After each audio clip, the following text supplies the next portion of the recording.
Hi friends అందరికీ ఈరోజు అయితే మీకు ఒక మంచి రెసిపీ చూపించబోతున్నా. ఏంటంటే వెల్లుల్లి కారం. అది ఎట్లా చేసుకోవాలంటే ఎండుమిర్చి ఉందా దాన్ని తొడాలు తీసుకొని ఇట్లా కొంచెం అంటే లైట్గా ఆయిల్ వేసి సిమ్లో ఫ్రై చేసుకోవాలి. ఫ్రై చేసుకున్న కరివేపాకు, వెల్లుల్లి అండ్ కొంచెం ఎండు కొబ్బరి. నేనైతే 2-3 వేసిన, 2-3 ముక్కలు వేసిన. ఇది లైట్గా ఫ్రై అయిన తర్వాతకి ధనియాలు, జీలకర్ర, కొంచెం కరివేపాకు ఎక్కువ దీంట్లో వేసుకోవాలి, దీంట్లో కొంచెం వేసుకోవాలి. వేసుకున్న తర్వాతకి కొంచెం ఏమో మినపప్పు గుండ్లు అండ్ నేనైతే పల్లీలు వేసిన కొన్ని, ఎందుకంటే వేద తింటుంది, వేదకు కూడా పెడతా నేను. అప్పుడైనా కొంచెం నెయ్యి, ఉప్పు అండ్ ఈ కారం లైట్గా కొంచెం అంటే కొంచెం టేస్ట్ కోసం వేసి వెల్లుల్లి ఎక్కువ వేసుకోవాలి. వెల్లుల్లిపాయలు ఎక్కువ వేసుకుంటే ఇంకా దీన్ని మిక్సీ పట్టుకోవడమే. చాలా అంటే చాలా టేస్ట్ ఉంటుంది. ఒకసారి మీరు ట్రై చేయండి. అండ్ మా వీడియో కనుక నచ్చితే లైక్, షేర్ అండ్ సబ్స్క్రైబ్. కల్లుప్పు వేసుకుంటే మంచిగా బ్లెండ్ అవుతుంది అండ్ దీన్ని మిక్సీ చేసుకోవడమే. అండ్ ఇది ఇట్లా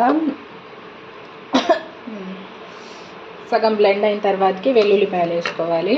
మనం ఒలిచిపెట్టుకున్న వెల్లుల్లిపాయలు, పొట్టు తీయకూడదు. వెల్లుల్లిపాయలు వేసుకొని ఫస్ట్ వేయకూడదు వెల్లుల్లిపాయలు, దాని ఫ్లేవర్ అయితే పోతుంది. మస్తు ఘాటుగా ఉంది. వేడి అన్నంలో కొంచెం నెయ్యి వేసుకొని తింటే మస్తు టేస్ట్ ఉంటుంది. వెల్లుల్లిపాయలు వేసినాక మిరపకాయ ఘాటు ఇందాలు అయితే మూత తీయగానే మిరపకాయలు ఘాటు ఉంది. ఇప్పుడు ఆ మిరపకాయలు ఘాటు వెళ్ళి మంచిగా వెల్లుల్లి ఫ్లేవర్ వస్తుంది. ఇంకంతే, అట్లా ఇత్తులు ఉంచుకోవాలి.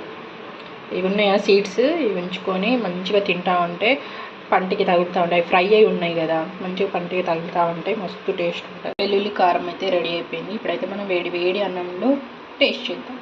కొంచెం నెయ్యి వేసుకొని వేడి అన్నం వేసుకొని దాంట్లో కొద్దిగా వెల్లుల్లి కారం అండ్ నెయ్యి, ఫ్రిడ్జ్లో పెట్టిన గడ్డగట్టింది అన్నంలో. హాట్ రైస్ కదా, ఈజీగా మెల్ట్ అవుతుంది. నెయ్యి వేసుకొని ఇప్పుడైతే టేస్ట్ చేసిద్దాం. కలుపుకొని చూడండి, టేస్ట్ అయితే సూపర్ ఉంది. మీరు కూడా ట్రై చేయండి. ఈ ప్రాసెస్ మొత్తం వేద లేనప్పుడే చెయ్యాలి, లేకపోతే దబిడి అవుతుంది. ఓకే మరి బాయ్ ఫ్రెండ్స్. మా వీడియో కనుక నచ్చితే లైక్, షేర్ అండ్ సబ్స్క్రైబ్.